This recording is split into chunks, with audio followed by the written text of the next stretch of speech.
খুলনা প্রকৌশল ও প্রযুক্তি বিশ্ববিদ্যালয়ের শিক্ষার্থী সন্তানকে নিয়ে যেতে পাইকগাছা উপজেলা থেকে ক্যাম্পাসে এসেছেন বাবা রবীন্দ্রনাথ বিশ্বাস। দুটি ব্যাগ ও সরঞ্জাম নিয়ে ভ্যানে চড়ে হল ও ক্যাম্পাস ত্যাগ করছেন বাবা ও ছেলে। পরিস্থিতি দেখে আমরা সবাই ভীত এবং নিরাপত্তার জন্য আমি ছেলেকে নিয়ে চলে যাচ্ছি। হল ছাড়ার নির্দেশ দিয়েছে, এখন বাসায় চলে যেতে হবে। আর তাছাড়া বাবা মা সবাই চিন্তিত। কর্তৃপক্ষের নির্দেশনা অনুযায়ী সকাল থেকে আবাসিক হল ছাড়তে শুরু করেন শিক্ষার্থীরা। অধিকাংশই ফিরছেন বাড়ির পথে। নিরাপত্তার ইস্যুস নিয়ে ক্যাম্পাস ছাড়ছিলাম, প্রধান উপদেষ্টা বরাবর গেছিলাম, তো ওই কনসার্ন থেকে কি আর কে চলে যাওয়া। তবে হল ত্যাগের নির্দেশ প্রত্যাখ্যান করে হলে থাকার সিদ্ধান্তে অটল থাকার কথা জানিয়েছেন আন্দোলনরত শিক্ষার্থীরা।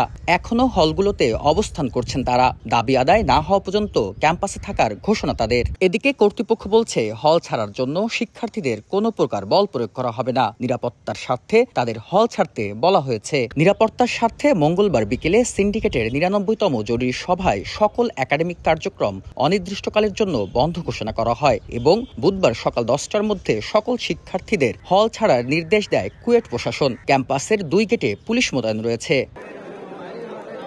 ছাত্র রাজনীতি নিষিদ্ধ করার দাবি নিয়ে বিরোধের জের ধরে গত ১৮ ফেব্রুয়ারি ছাত্রদলের সঙ্গে শিক্ষার্থীদের সংঘর্ষে অর্ধশতাধিক আহত হন। এরপর থেকে ৬ দফা দাবিতে শিক্ষার্থীরা আন্দোলন করছেন। বেলাল হোসেন সজল,